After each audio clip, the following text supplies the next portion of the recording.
Alright, so since a couple people asked, this isn't going to be as long as the other video. It'll just be a couple of changes regarding going Shuriken sub with Scythe. So this is my envoy path that I use with Shuri sub. As for some changes, you could also take out a crit tile and put it in Windwalk. I personally don't, because I think especially with Awakening, I would rather have it in crit, and I use the Dark Inferno skill because it will be dark damage, which will also be boosted by my Eidolon and other dark damage buffs. For masteries, I keep them all the same, except I changed my advanced skills to the Crippling Wind. I find damage taken a lot more helpful. If somebody else in your party is already using Crippling, then you can switch to Shadow Wind for the defense shred.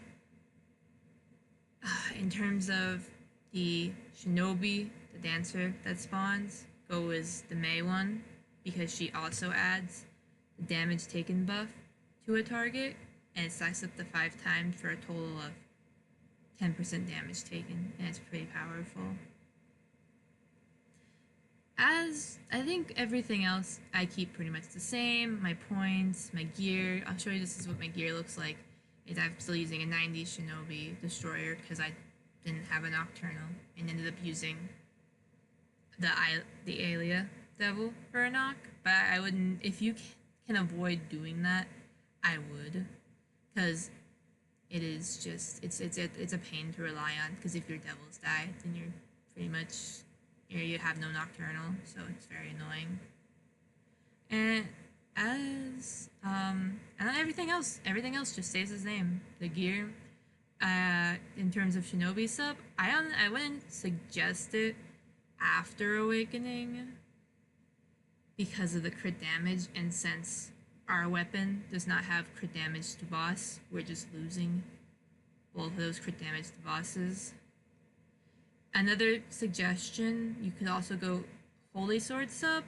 I would keep everything the same for that too. Envoy, similar to what I had with Lance sub. And as for advanced, you would take the Holy Smiting that had the damage taken buff on it, and just charge that for damage taken. But I do strongly suggest after Awakening the Lancer for the double dark damage. And again, that's pretty much everything. You just do those things. Look at, you can kind of change up the envoy path to suit your needs. That's what I did. Just because I set it to this doesn't mean that's exactly what you should set it to. So yeah, if you have any more questions, feel free to let me know. Leave them on the channel. And thank you.